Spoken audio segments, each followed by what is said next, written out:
Ok, unidad 3, parto y recién nacido. El parto, entonces, es la culminación fisiológica del embarazo, en donde existe la salida del feto del útero materno a través del canal vaginal. Entonces comienza desde el trabajo de parto, en donde el cuello uterino se abre o se dilata y pues existe la presencia de contracciones del útero, valga la redundancia. Entonces vamos a diferenciar el trabajo de parto verdadero y falso. Entonces el trabajo de parto falso se caracteriza por contracciones que se presentan de forma irregular o pues también llamadas contracciones de Braxton Hicks. ¿Cómo diferenciar un trabajo de parto falso y uno verdadero? Entonces, un trabajo de parto falso se caracteriza por las contracciones irregulares y adicionalmente vamos a ver que no hay cambios en el cuello uterino. Cuando el trabajo de parto pasa a ser verdadero, vamos a presentar contracciones ya más regulares, más seguidas y pues de acuerdo a ciertas características vamos a decir que son regulares y se van a evidenciar cambios en el cuello uterino. ¿Cómo saber que existen cambios en el cuello uterino? Por medio de un examen vaginal, en donde el médico introduce los dedos en el canal vaginal de la materna y evidencia que hay dilatación del cuello uterino. Listo, vamos a mencionar las diferencias que se tienen acá como para tener claro. Entonces, en el falso hay malestar general sin cambios en el cuello uterino, o sea que ese cuello uterino sigue gordito, ahorita muestro por qué es gordito, y chiquito, así, chiquitín. Y en el verdadero, las contracciones uterinas causan el borramiento y dilatación. Ahorita hago el ejemplo de que sería un borramiento y dilatación. Entonces, en el falso hay malestar en la parte baja del abdomen y en el verdadero el malestar pasa a estar enfrente y al dorso. En el falso, el malestar se presenta con contracciones o espasmos y en el verdadero es palpable el endurecimiento del útero. Entonces, ¿a qué se refiere con el endurecimiento del útero y cómo lo vamos a palpar? Entonces, en la barriguita de la materna, si la tocamos y estás, digamos, como ocurriendo esa contracción, su barriguita va a estar dura. Y si la contracción, digamos, ya cesó y estamos en ese periodo como de latencia entre una contracción y otra contracción, su barriguita va a ser mucho más blandita. Listo. La intensidad en el falso no se incrementa, en cambio en el verdadero obviamente va a incrementar porque pues el útero ya está listo para sacar a ese niño al mundo. En el falso no hay expulsión del tapón mucoso y en el verdadero pues hay expulsión de ese tapón mucoso. Más adelante pues se hablará de qué es eso. Y por último, en el falso no hay modificaciones en el cérvix y en el verdadero pues obviamente vamos a presentar esas modificaciones del cérvix o cuello uterino. ¿Listo? Esas modificaciones van a ser el borramiento y la dilatación, lo que ya se había mencionado anteriormente. Listo, periodos del trabajo de parto. Entonces, normalmente el trabajo de parto se va a caracterizar por 3 periodos o etapas. La primera etapa es el borramiento y dilatación. Entonces, estos fenómenos de borramiento y dilatación se van a presentar únicamente en el cuello uterino. ¿Qué es el cuello uterino? Entonces, aquí tenemos al bebé, voy a ponerlo de una vez de cabecita. Chan, listo. El cuello uterino es como bolsa, por así decirlo, que engloba a nuestro bebé. El cuello uterino, imaginen el cuello de un bebé. Cuello, porque aquí digamos como que se evidencia que hay un alargamiento. Lo mismo pasa en el útero, hay como un alargamiento porque él viene redondito y acá pasa a tener como un alargamiento. Entonces, digamos, no se ve así tan redondito como lo dibujé yo, sino que se ve más, se ve como más así, se ve así. Listo. Ese sería el cuello. ¿Qué va a pasar? Va a existir ese fenómeno de borramiento y dilatación. Entonces, el borramiento se va a medir en porcentaje. Ay, no se alcanza a ver bien. 2 segundos. Entonces, el borramiento se va a medir en porcentaje y la dilatación va a ser en centímetros. 2 segundos que ya no se ve bien. Esta luz. Sí. Listo. ¿Cómo funciona esto? Entonces, cuando hablamos de dilatación, hablamos de la apertura, como estos dos cachitos que tiene. O sea, apertura es esto, ña. Pero esto sucede como si fuera una estructura 3D. Entonces, yo por acá tengo esto. ña. Tengo una moña, funciona igual. Entonces, este es un cuello de útero. Vamos a presentar dos características. Entonces, la primera es la dilatación, que la vamos a medir en la apertura para que por acá salga el bebé. Y la otra es el borramiento, que es el grosor de ese cuello. ¿Listo? Entonces, un cuello que tiene un borramiento, digamos, del 10%, tiene una dilatación de 1 centímetro. O sea, cuando uno da una medida, ya sea de dilatación o de borramiento, estamos hablando, digamos, como de las dos, solo que una se define en porcentaje y otra en centímetros. ¿A qué me refiero? Si yo tengo 1 centímetro de dilatación, o sea, esto por donde podría pasar casi la punta del lápiz, tenemos 10% de borramiento. Si aumentamos y la dilatación, o sea, ese huequito pasa de ser de, no sé, 7 centímetros, que es midiendo, o sea, bueno, normalmente se mide así, abriendo los dedos para poder ver qué tan grande está, digamos, esta apertura, esta dilatación. Digamos, acá hay 5 centímetros. Si lo miramos de perfil, ya está mucho más delgadito en comparación ahorita cuando teníamos una dilatación, digamos, de 1 centímetro. Ahora que tenemos una de 5, nuestro cuello se ha adelgazado y por eso es que hablamos de borramiento, porque pasa a ser mucho más delgado para que nuestro bebé pueda salir. Entonces, ¿cómo sería la lógica? Aquí tenemos nuestro cuellito, vamos a ponerlo aquí, y aquí está súper chiquitito, dilatación de 1 centímetro. Pero después de un par de horas, nuestro cuellito ya dilató mucho más. Miren, ya cabe una gran parte de la cabezota de este niño y adicionalmente se ve mucho más delgadito. Hay que ver que sean los 10 centímetros para que pase la cabecita del bebé y pues después el cuerpito. ¿Listo? Ya teniendo en cuenta esos dos términos, vamos a hablar de la expulsión del tapón mucoso. Entonces, ¿qué es el tapón mucoso? Entonces, acá tengo un condón, 2 segundos, y una Minnie Mouse, la cabecita de una Minnie Mouse, para hacer la representación más o menos. ¿Listo?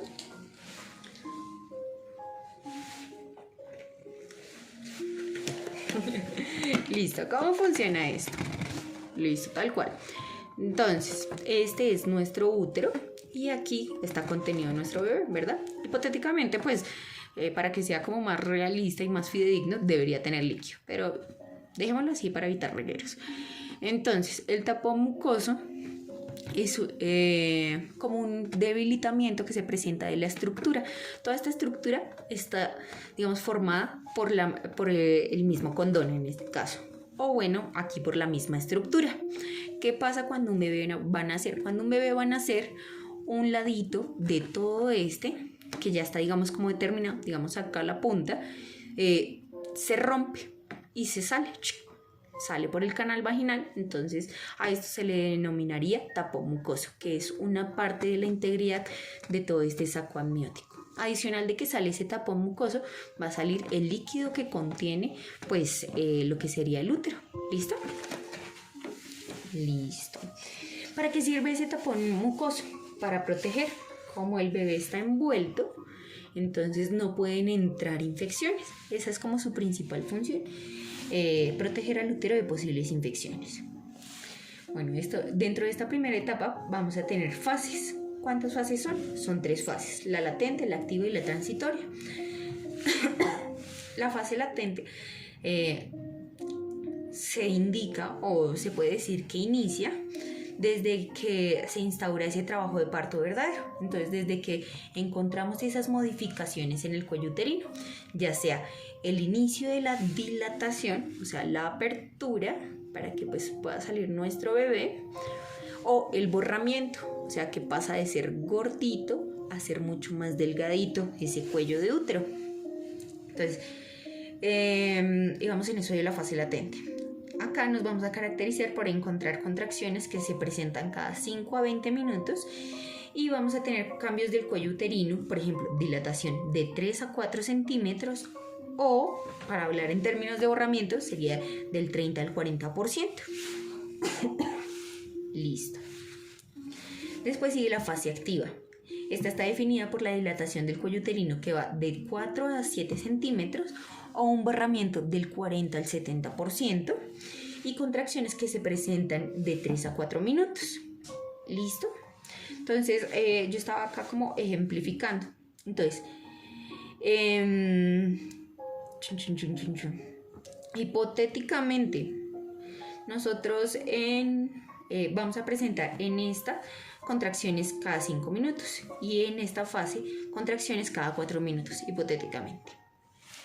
Listo. En una hora, para poder diferenciar, en la fase latente vamos a tener 12 contracciones y en la fase activa 15 contracciones. Si ven que progresivamente va aumentando, esto es porque, digamos, yo quería poner esto o sea, hacer como este ejemplo para poder evidenciar que no importa que se reduzcan los minutos, lo que aumenta es el número de contracciones, lo que nos da a entender que más rápidamente se está acercando esa fase como más activa del trabajo de parto, que digamos podríamos hablar que la fase más activa sería la expulsión de ese feto. ¿Listo? Ahora vamos con las características de las contracciones uterinas.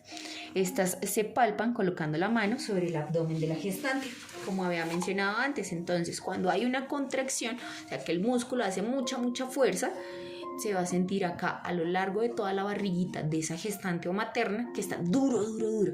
Cuando la contracción cesa, o sea ya no hay contracción, la barriguita vuelve a estar blandita. ¿Listo?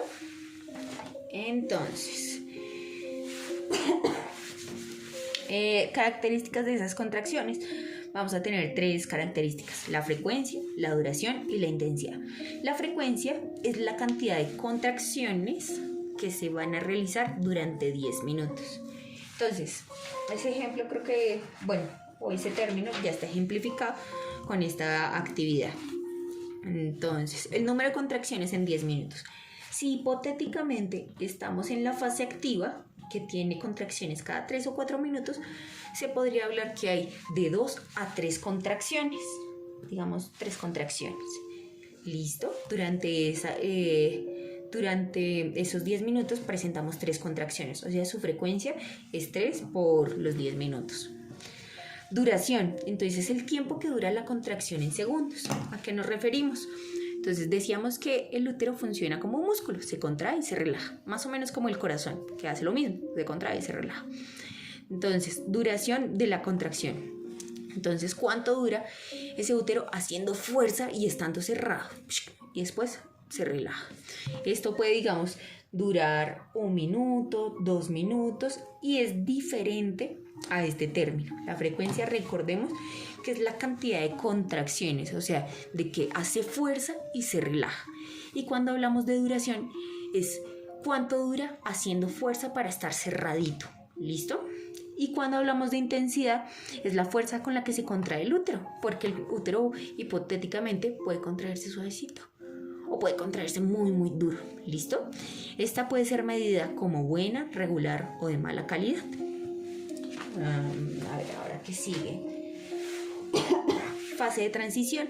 Entonces acá el cuello uterino pasa a tener una dilatación de aproximadamente de 8 a 10 centímetros. 10 centímetros es lo máximo, por si acaso. Y significa que tendríamos un borramiento del 80 al 100%. Y nuestras contracciones pasarían a un intervalo de entre 60 a 90 segundos. Acá las mujeres van a sentir una enorme necesidad de empezar a pujar o hacer popó, porque la sensación, o sea, pujar es como hacer popó, literalmente. Entonces empieza a percibirse esa sensación de querer hacer popó. Listo. Importante que en la mayoría de los casos, tanto la fase activa como la de transición son las más cortas y la fase latente es la más larga porque es donde empieza a darse esos primeros cambios. ¿Listo?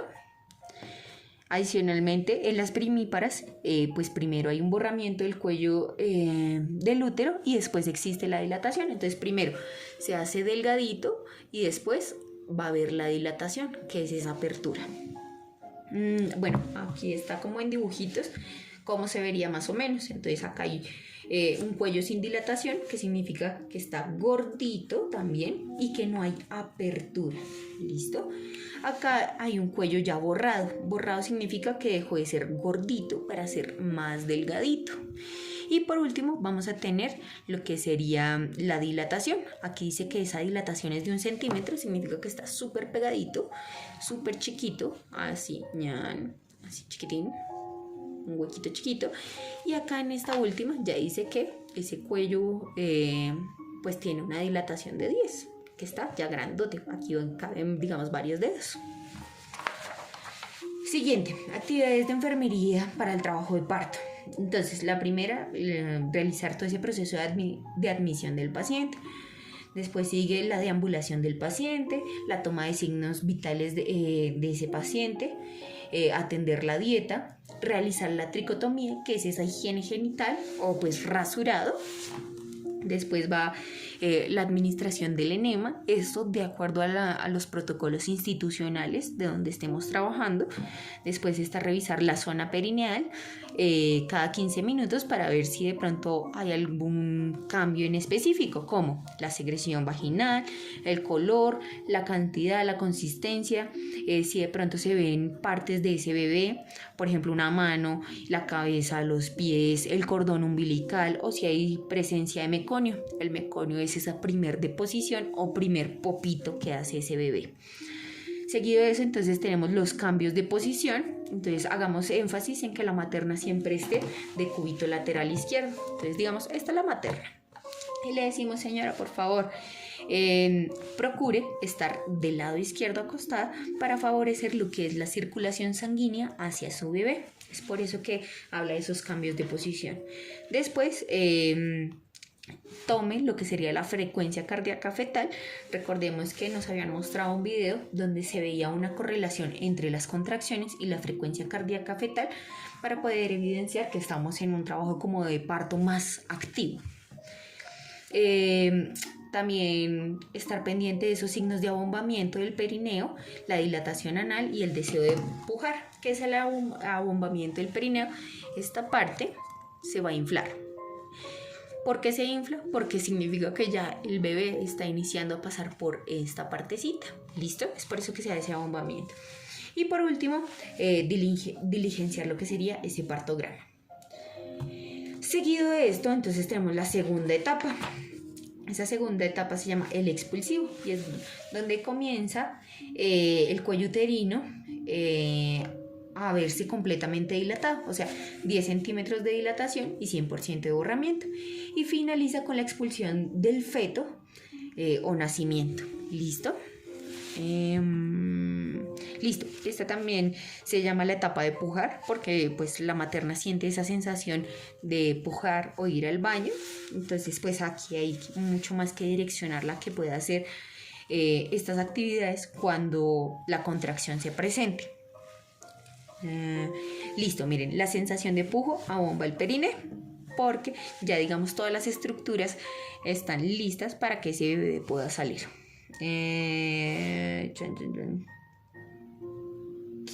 Listo. Tengamos en cuenta que la materna, digamos acá como generalidades y que está dentro del material, cuando se presenta esa contracción es cuando la mamita debe pujar o hacer popó, porque es la misma sensación, volvemos a lo mismo. De no hacerlo y estar desincronizada y pujar cuando no está la contracción puede provocar un edema o desgarros del cuello uterino. ¿Listo? Lo que puede dar lugar a hemorragias, o sea, pérdida de sangre, y puede dar un shock hipovolémico, puede dar mil cosas, lo del código rojo que hablaba la profesora, y administrarle hemocomponentes de ser necesario. Listo. Entonces, en el momento en que la cabeza se asoma por la abertura vaginal, vamos a mencionar que ya tiene un coronamiento. Hay otro término que mencionaba la profesora que se llama el occipucio. ¿Qué es el occipucio y qué es el coronamiento?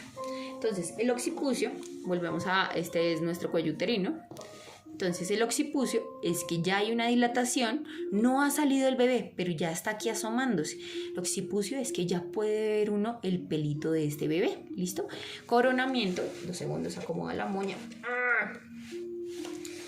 es, 2 segunditos, que el bebé ya empezó a salir y digamos una parte de su cabecita ya está por fuera, parece una corona, como no sé, la persona que haya ido por ejemplo a Burger King, que tienen esas coronas de papel, las coronas le quedan algo así. Esto es un coronamiento, o sea que el bebé ha salido de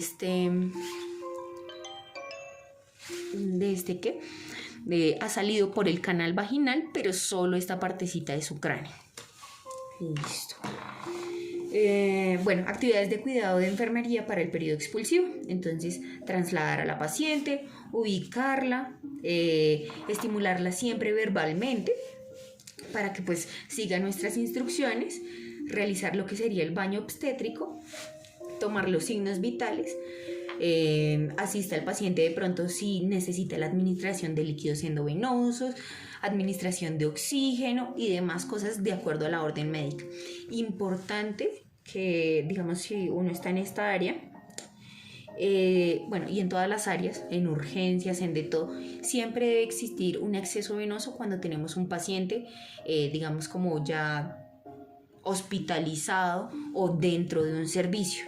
Porque en muchos casos, cuando una persona se dematiza, o sea, digamos, aquí tenemos una mano que relativamente se ve flaca, digamos que mi mano ahí más o menos se ve flaca. ¿Qué podemos ver en esta mano? Venas. Y ahí es fácil canalizarme porque tengo accesos venosos, o sea, sí, como la facilidad para instaurar lo que son los accesos venosos. Cuando una persona se hincha y se ponen gorditos, entonces vamos a usar el resto de mi brazo.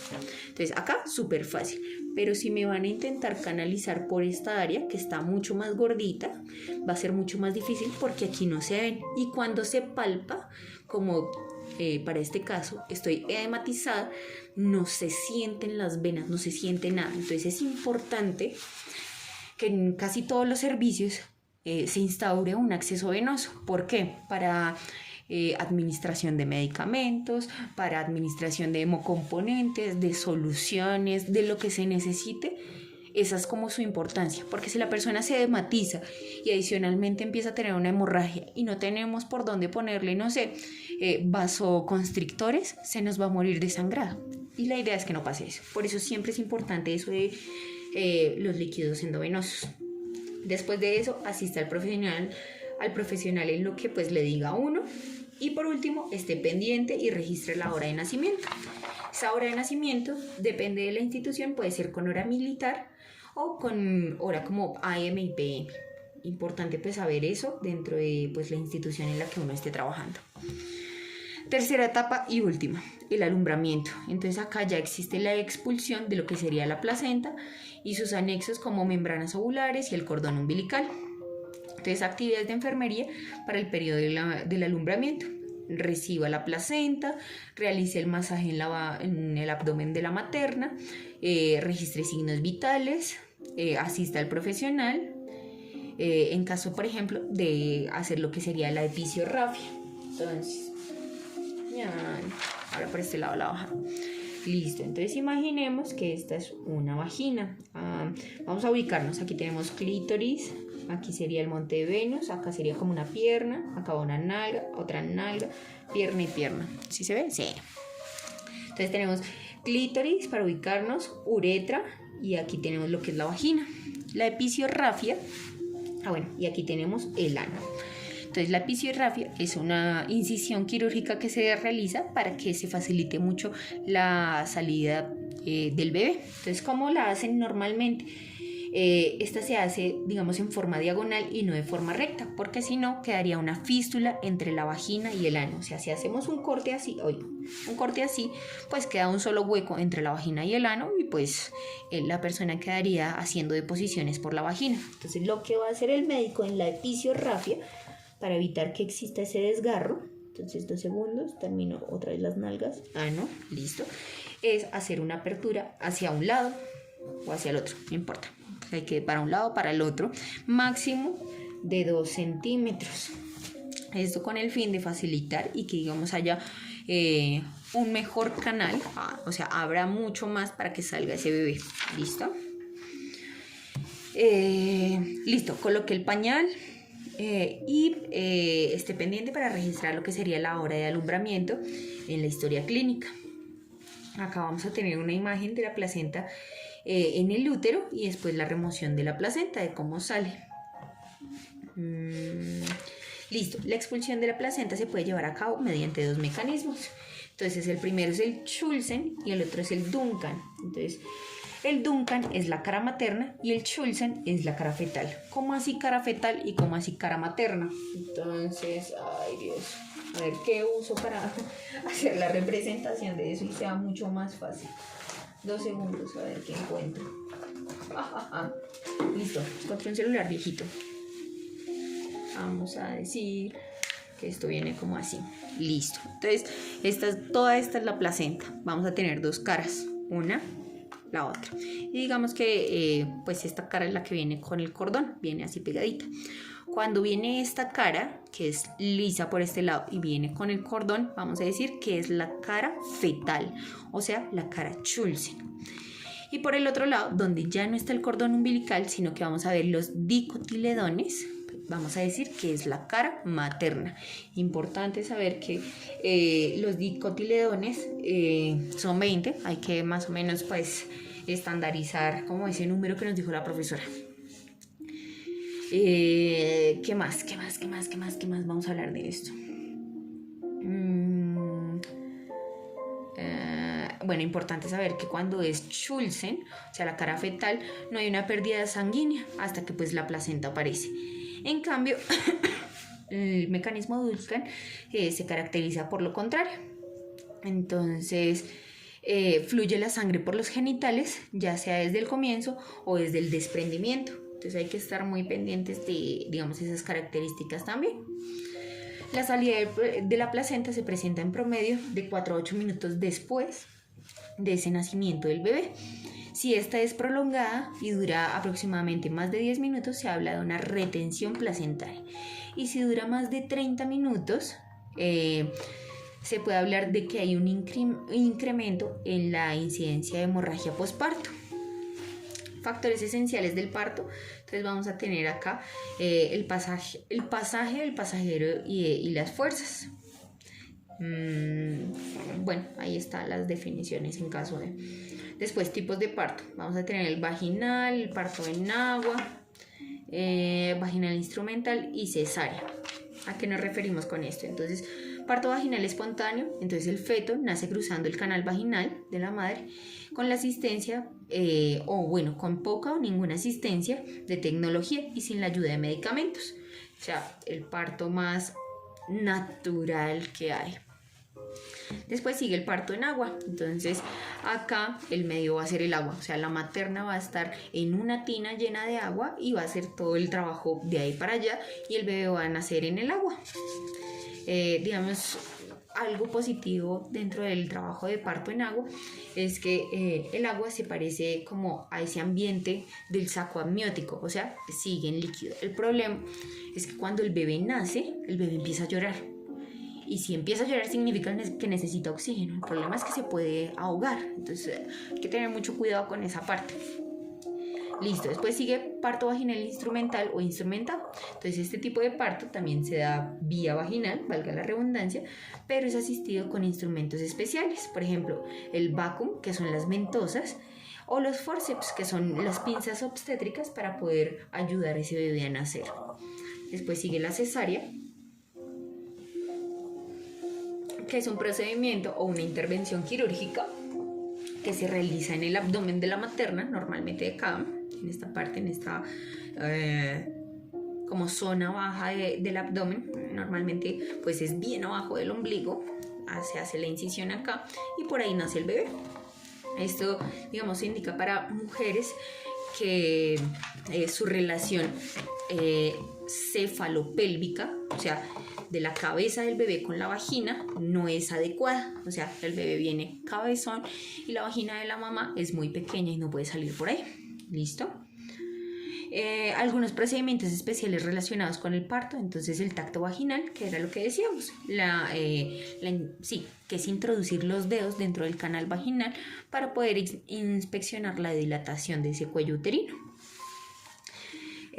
La amniotomía que es el procedimiento por el cual se rompe ese saco amniótico. Entonces, volvemos a lo del condón. Ay, Cristo. Listo, volvemos a nuestro condón. Entonces, este es el saco amniótico, todo el condón, ¿listo? La amniotomía es la ruptura de este condón porque el tapón mucoso no se ha roto y pues para que pueda nacer el bebé. Es una forma como de inducir el parto. ¿Qué sigue? La monitoría fetal. Entonces aquí la monitorización se realiza con el fin de identificar y evitar alteraciones de manera precoz. No sé qué más contar de acá. Voy. Este se puede realizar por medio de una técnica de ultrasonido para detectar los latidos del corazón y un tacómetro para medir la presión de las contracciones uterinas. Entonces acá en la imagen podemos ver el aparato, por así decirlo, con el cual se hace la monitorización fetal. Procedimiento, pues ahí está. No me voy a extender mucho porque pues la profesora no lo explicó muy a fondo. Después tenemos la oxitocina en el manejo de la inducción del parto. Entonces recordemos que la oxitocina se produce de manera natural en el cuerpo, pero pues hay casos en los que hay que ayudar a la materna a que pues ese parto se dé de forma mucho más rápida, porque podemos presentar signos evidentes de ahogamiento del bebé y pues eso puede repercutir a nivel neurológico. Entonces por eso es importante la administración de la oxitocina para inducir el parto. Listo, mesa de Mayo y auxiliar para la atención de un parto eutóxico. Listo, elementos necesarios para montar la mesa de Mayo. Entonces diría la profesora que esto es como más como lógico. La mesa de Mayo va a tener todos esos implementos como quirúrgicos y la mesa auxiliar todos esos implementos adicionales para hacer actividades adicionales no directamente quirúrgicas. ¿Listo? ¿A qué me refiero? Entonces, en la mesa de Mayo vamos a tener las compresas, la jeringa, las gasas estériles y las pinzas para poder hacer los procedimientos. Entonces, las pinzas Rochester vamos a tener 3. El portaagujas, que era otro tipo de pinza, pero que era un poquito como más doblado y sus puntas eran como mucho más chatas, que sirve para sostener la aguja, literalmente como así. Después van las tijeras de tejido, las tijeras para material, las pinzas medianas de disección sin garra, las pinzas de disección medianas con garra y 2 pinzas mosquito. Bueno, ¿qué más vamos a necesitar? Dentro de la mesa auxiliar, entonces dirá la profe, eso es de lógica. No sé por qué dice eso, pero hasta a veces puede sonar como, sí, es cierto. Entonces en esa mesa auxiliar son los guantes estériles, la sutura Catcut en caso de que tengamos que hacerle fisiorrafia, los guantes estériles para manipulación, por ejemplo, del bebé cuando ya no los entregan, el equipo para aspirar al recién nacido, o sea, la pera y la sonda para aspirar lo que es la boquita, la nariz, para revisar de pronto lo que sería la perforación rectal para saber que el intestino grueso, o bueno, esa parte final que es el recto, está conectado al ano y pues que el bebé efectivamente puede hacer deposiciones. La silocaína al 1% para poder hacer la episiorrafia, el recipiente para la placenta, el equipo de baño obstétrico, las canicas de desecho y los equipos de protección personal. Listo. Una de las actividades que se realiza con nuestro neonato, nuestro recién nacido, es el test de Apgar, el cual, digamos, su importancia radica en que nos ayuda a proyectar lo que es el pronóstico vital y neurológico de nuestro recién nacido. ¿Cómo se hace ese test de Apgar? Ya se lo puedo decir Asgar y puedo pensar en Thor. Listo. Vamos a tener entonces el acrónimo FETICO, que nos va a poder pues orientar mucho más a cómo es el orden de este test. Entonces la F es la frecuencia cardíaca. Esta, ¿cómo se evalúa? Por medio de la auscultación. Entonces tenemos un fonendoscopio o estetoscopio, como le quieran decir, y vamos a auscultar en su pechito la frecuencia cardíaca. ¿Cómo se va a medir? Si esta está ausente, si esta es menos de 100 o si esta es más de 120. Después vamos a tener la E, que es el esfuerzo inspiratorio. ¿Qué es el esfuerzo inspiratorio? Entonces, la inspiración es inspirar y exhalar. Eso es lo que, a lo que se refiere el esfuerzo inspiratorio. Este se hace por medio de escuchar. También puede ser algo visual porque se ve la expansión si se expande se contrae, sí, se contrae el tórax, o también puede uno auscultarlo con el fonendo o estetoscopio. ¿Cómo lo vamos a hacer? Por medio del llanto. Si está el llanto ausente, si hay llanto débil o si hay llanto vigoroso. Después, nuestra siguiente categoría es la T, que es el tono muscular. Entonces es como la fuerza de ese bebé. ¿Cómo así la fuerza? Vamos a observarla como la flacidez total, que era ese bebé ranita que hablaba la profesora, que es que está desgonzado o que parece, no sé, que se hubiera desmayado. Después tenemos que hay cierta flexión en las extremidades y realiza algunos movimientos, pero pues es algo muy limitado y como suave, sin ganas, sin fuerza. Y la otra es que hace movimientos con sus extremidades flexionadas y hace movimientos activos. Entonces el bebé se sacude, hace como ¡ah! ¡ah! Listo. La siguiente categoría es la I, que es la irritabilidad refleja. Entonces la irritabilidad significa como, ¿cómo decirlo? Como ese instinto para evitar cosas malas. ¿A qué me refiero con cosas malas? Entonces, cuando a los bebés les están haciendo ese proceso de aspiración nasal y bucal, es un procedimiento súper incómodo. O sea, es que te metan algo a la boca y como que a las malas, por presión negativa, te quieran chupar algo, como aspirar. Es una sensación horrible. Entonces, esa irritabilidad se va a evidenciar como sin respuesta a la aspiración, con algún movimiento a la aspiración, o sea, que el bebé se ladea para un lado, para el otro, pero muy débilmente. Y la otra es que de forma activa va a presentar esos movimientos de no quiero, tos, gesticulación, estornudos y demás. Después está lo que es la interpretación de los resultados, y es que el bebé está en buenas condiciones si tenemos de 7 a 10 puntos. No está respondiendo si su puntuación es de 3 a 4 y su condición es crítica si es de 3 o menos. ¿Listo? ¿Cuándo realizar el test de Apgar? Se va a realizar al minuto, a los 5 minutos y a los 15 minutos, mencionaba pues la instructora. Listo. Actividades de cuidado de enfermería para el periodo posparto. Entonces vamos a tener 3 tipos de posparto: el inmediato, mediato y el tardío. Exacto. Para el inmediato, entonces este se presenta 2 horas después de ese parto. Entonces, ¿qué vamos a tener en cuenta acá? Los signos vitales, revisar el perine cada media hora, evaluar lo que son los loquios y los entuertos. Entonces, los loquios, recordemos que es ese sangrado vaginal posparto, y los entuertos, esa contracción que todavía existe en la pared abdominal de la materna. Después palpe el globo de seguridad Pinard, que es, o sea, el útero es literalmente un globo. Vamos a sacar al bebé, esta bebé mini del condón.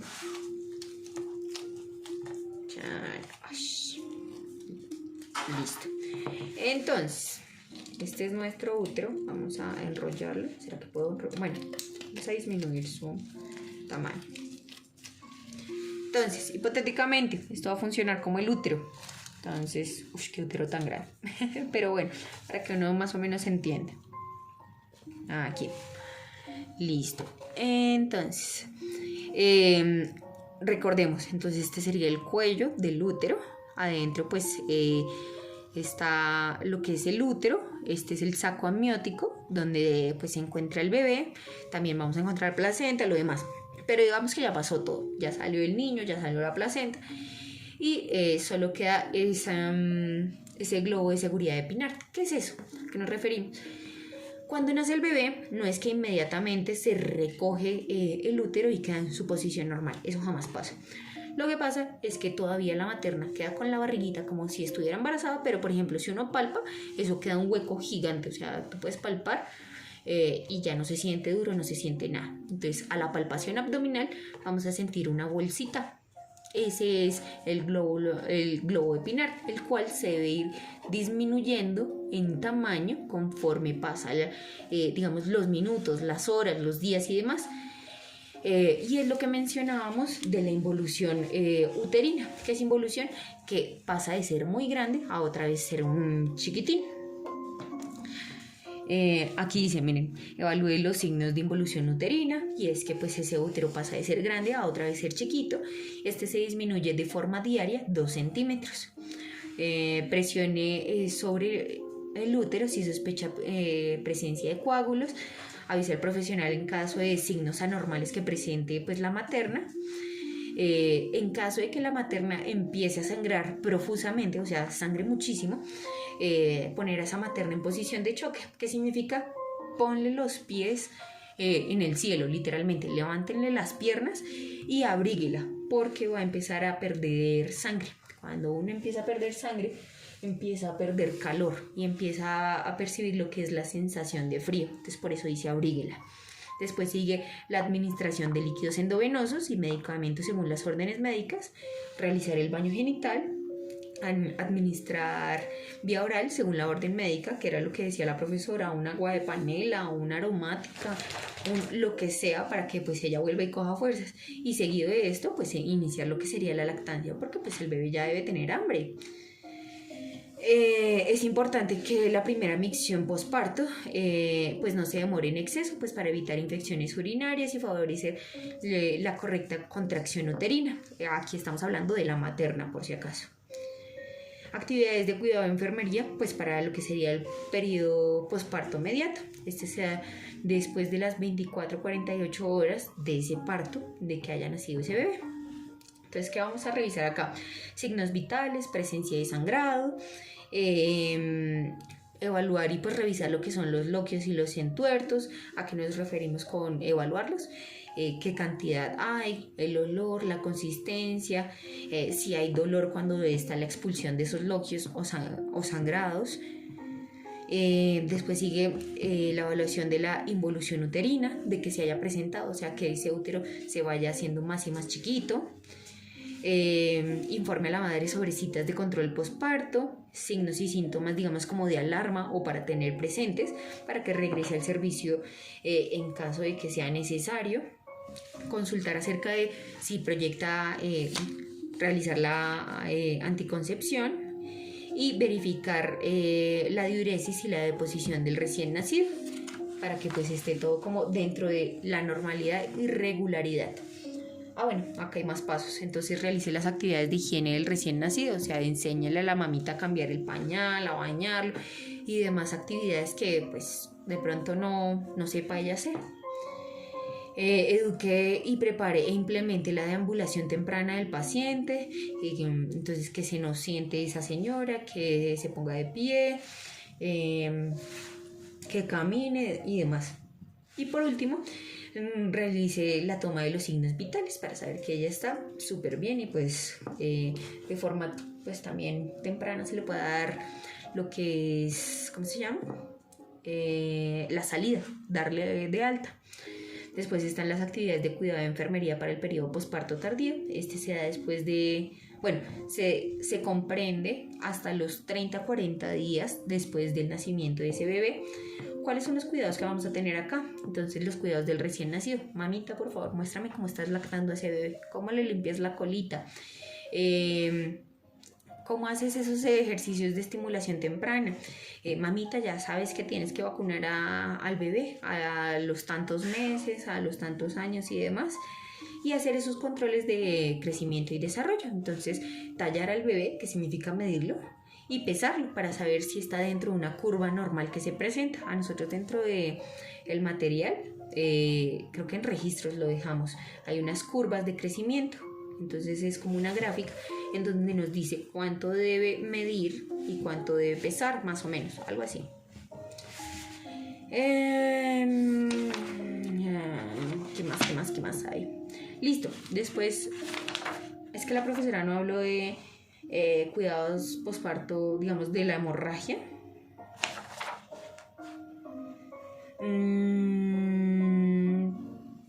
Por eso no voy a hablar de eso. Yo voy a hablar de lo que habló la profesora.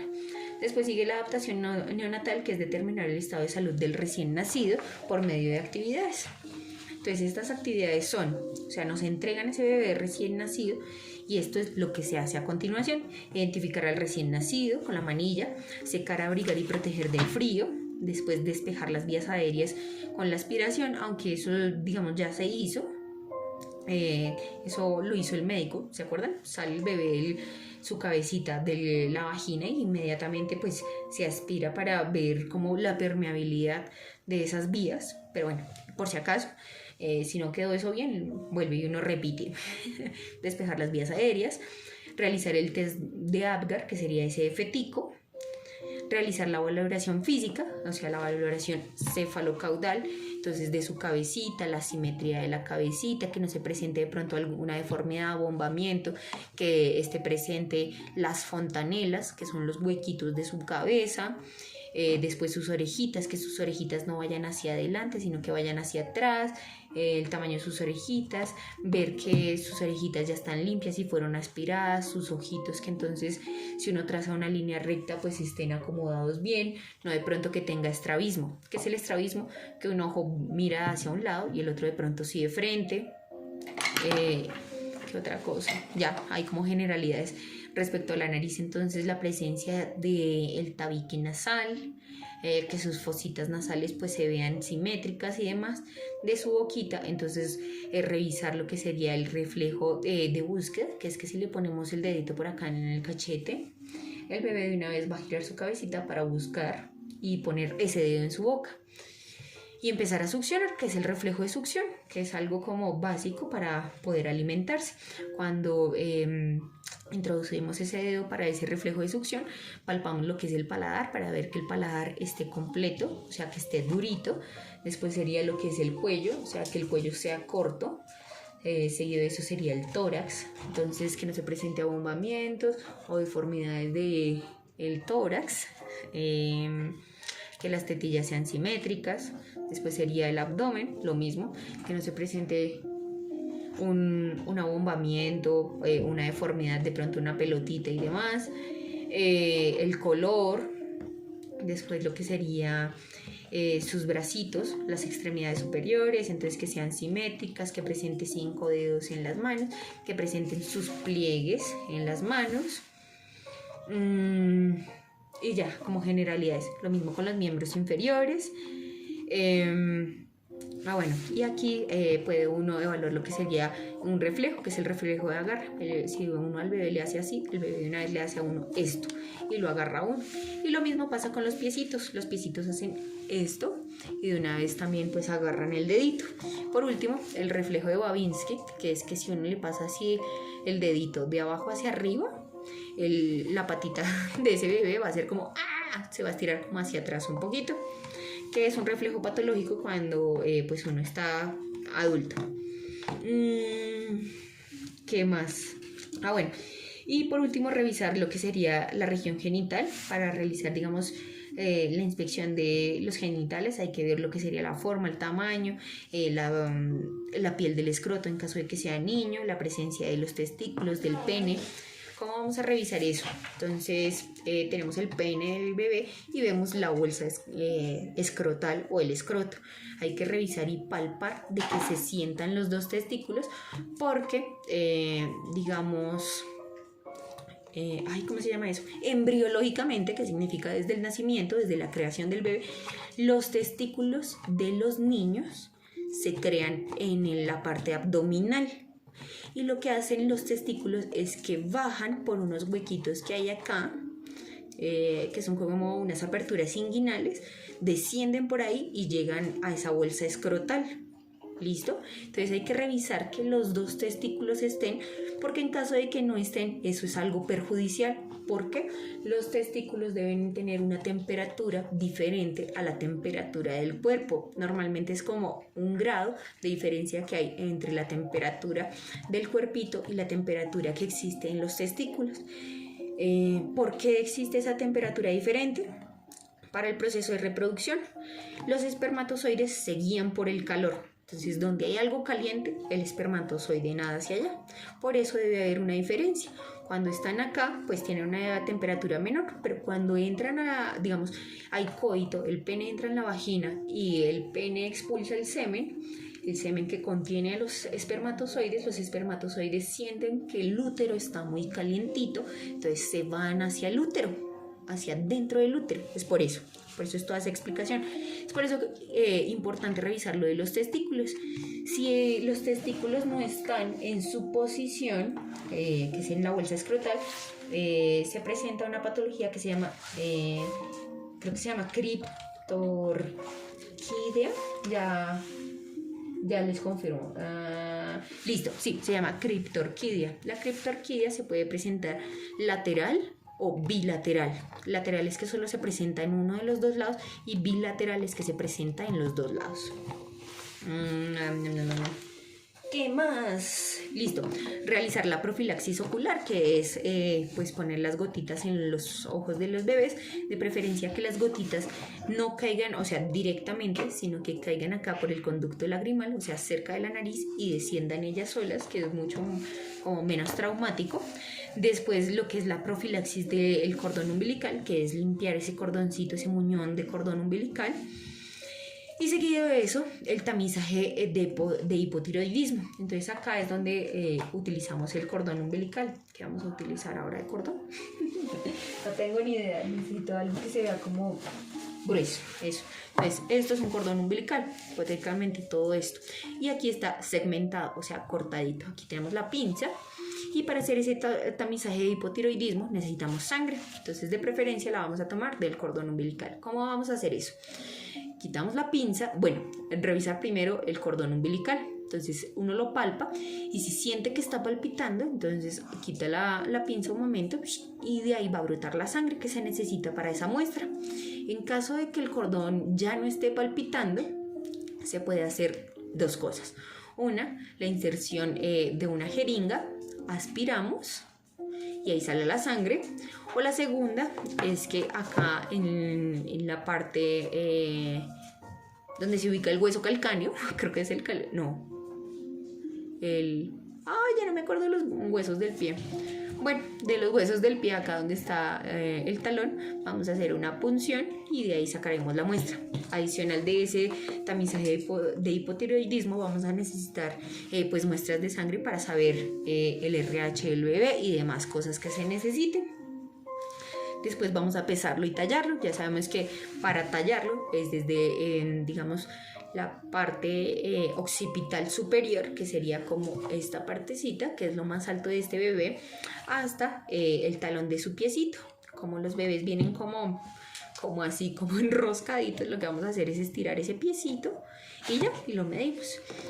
Para pesar, entonces tener en cuenta si el bebé tiene la pinza, la Rochester o si ya tiene una pinza umbilical, recordar primero pues poner un campo ahí en la pesa,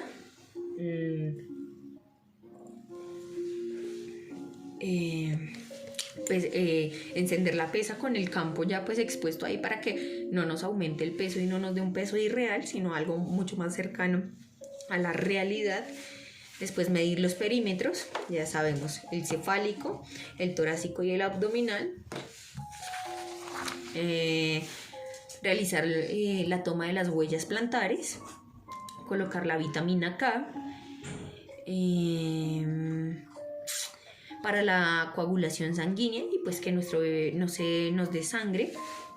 Esta puede ser 1 miligramo o 0.5 miligramos, dependiendo del protocolo institucional.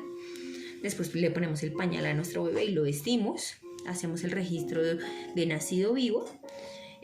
valoramos los reflejos temporales. Ya tenemos tres reflejos, 4. Pero pues nuevamente aquí hacemos la valoración de los que de pronto nos hayan faltado y le pasamos ese bebé a la mamá para iniciar la lactancia temprana. Bueno, aquí menciona los reflejos.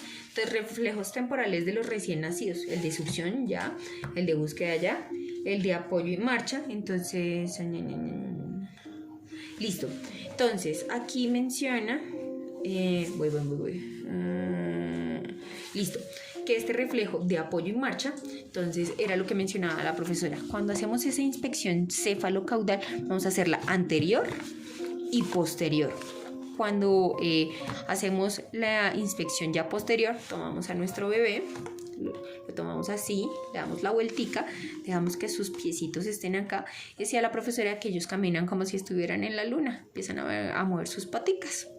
Ahí es donde se hace la inspección de este reflejo de apoyo y marcha. Después tenemos el reflejo de presión plantar, que ya lo hicimos, que es que sus piecitos se cierran, como que intentan agarrar lo que sea que le pongan ahí. El reflejo de presión, está plantar y palmar, el de las manos y el de los pies. El reflejo de brazos en cruz o de moro.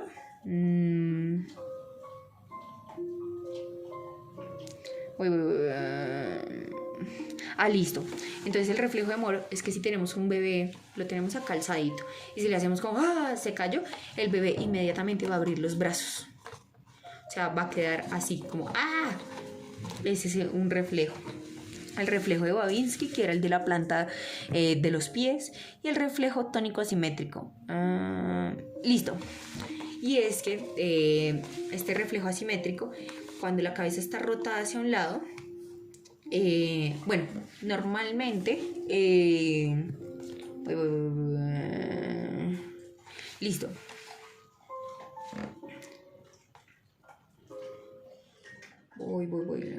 Listo. Si el bebé permanece con su cabecita girada hacia la izquierda, entonces su mano y su piecito, su brazo y su pierna van a mantenerse estirados. Si cambiamos de posición y el bebé mira hacia la derecha, su miembro superior e inferior van a presentar esa extensión. Es más o menos eso. Referente a lactancia materna, de lo que me acuerdo que mencionó la profesora, entonces ya no me acuerdo nada. Se debe realizar cada 3 horas, se debe revisar que pues el bebé succione el pezón y toda la areola. Por eso es importante, digamos, como revisar cómo está haciendo esa lactancia la mamá, porque puede que lo esté haciendo ella mal y, digamos, no solo es perjudicial para el bebé, sino para ella, porque pues duele. ¿Listo? Porque la succión no la está haciendo de forma adecuada. ¿Qué más falta? De lo que haya explicado ella. Yo no voy a explicar más porque me da pereza. A ver. A ver. Listo.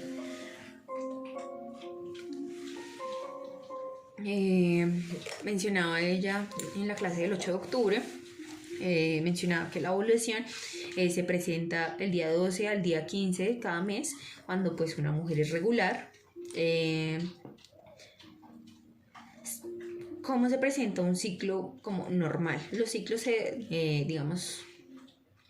dice que un ciclo debe durar 28 días, pero pues eso no es de todo el cierto. Hay mujeres que su ciclo es de 30, 31 días. La regularidad es que siempre sea 28 días, o siempre sean 30, o siempre sean 31. A eso nos referimos con la regularidad. No que de pronto un mes sea 28, el otro sea 30, el otro sea, 34, el otro sea 21 y demás. Cuando los ciclos duran más de 30 días, se puede decir que hay una irregularidad o una anormalidad en ese ciclo, porque pues anatómicamente pues está proyectado que se dé cada 28 días, pero no significa que eso sea el peor signo del mundo, por si acaso. Listo. Entonces, vagina. Ya no sé qué voy a explicar. Entonces, aparato reproductor femenino. porque pues la vagina es la parte interna de ese aparato reproductor femenino. Entonces vamos a tener órganos externos y órganos internos dentro de ese aparato reproductor femenino. Los externos son los labios mayores, la vulva, los labios menores, el clítoris, el meato urinario, el introito vaginal o el orificio vaginal y el esfínter anal. Eso es como lo que es, o sea, externo es lo que podemos ver a simple vista. Y los órganos internos son los que no podemos ver a menos de que empleemos, no sé, algún equipo. ¿A qué me refiero un equipo? Entonces, por ejemplo, no sé, un ecógrafo, no sé, unos rayos X, una cámara, cualquier cosa adicional. Entonces, dentro de los órganos internos tenemos la vagina, el cuello uterino, el cérvix y el útero. El útero está compuesto por 3 capas. El periometrio, el miometrio y el endometrio, siendo la capa más interna el endometrio, que significa, o sea, endo es como adentro, por eso uno sabe que es la capa más interna. El miometrio, mio, ese prefijo significa músculo, o sea, es la capa muscular del útero, y el periometrio, que es como perímetro, o sea, lo más externo. ¿Listo? Bueno, menstruación, que es la expulsión del óvulo no fecundado. Los ovarios contienen los óvulos, que aproximadamente son de 200.000 a 400.000. El término menarquia se refiere a la primera menstruación de ese ser humano. Y empezamos aquí un poquito con lo de los meses de gestación. Entonces, en el primer mes es la formación del corazón y el funcionamiento del corazón. Aquí se puede iniciar lo que sería la auscultación del corazón fetal.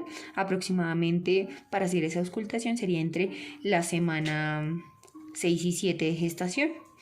El segundo mes pues es la formación del sistema nervioso. Aquí hay algo que se llama como, o sea, uno nace, esto es un poquito de embriología, entonces cuando se crea un bebé, todo inicia como si uno fuera una lámina, o sea, uno es como una hoja, y esa lámina se va a plegar y se va a formar un tubo.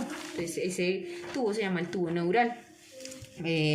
Cuando ese pliegue, esa formación del tubo no se hace de forma, digamos, adecuada, empiezan las patologías, por ejemplo, la espina bífida, que es la exposición de tejido nervioso de ese tubo.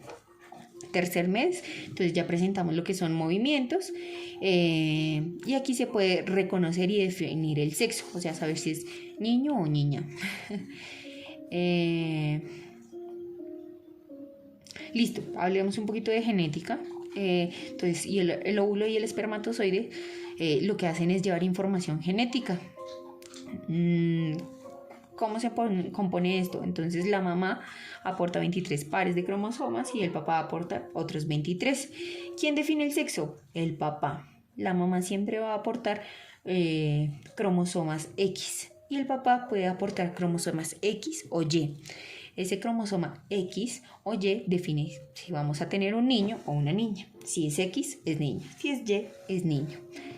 ¿Listo?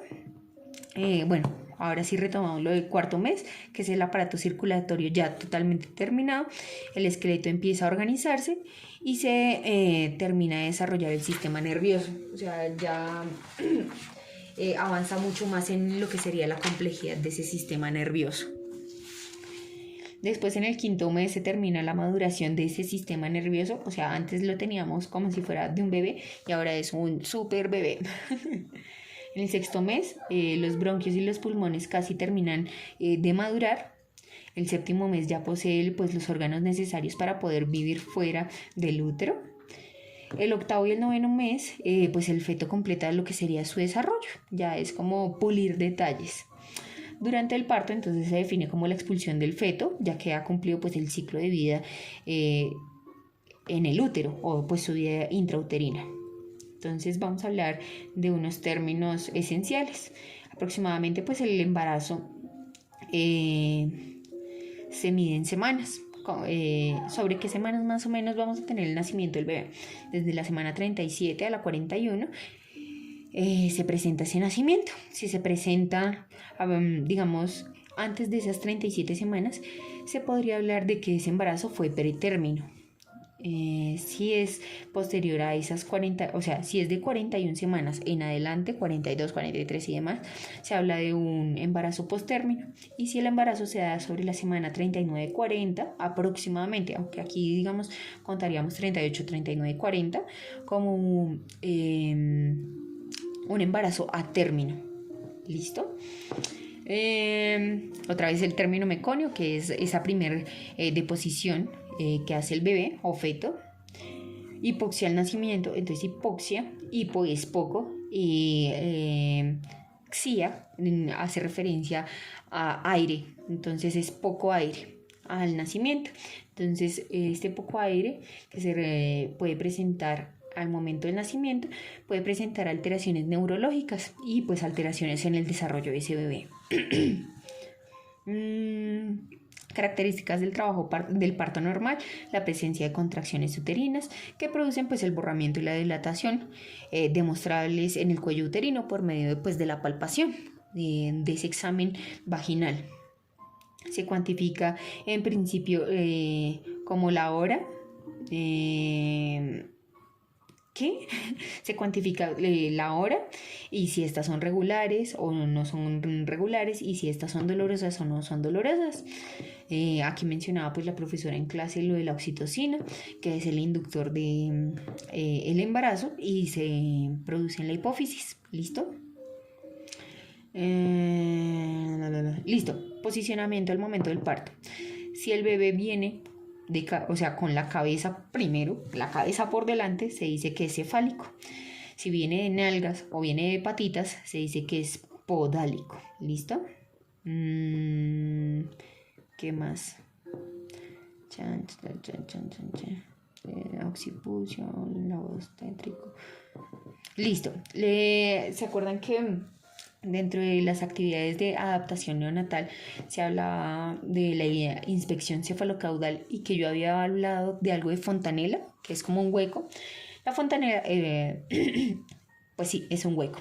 Entonces, cuando uno nace con todos los huesitos desarrollados. ¿A qué me refiero?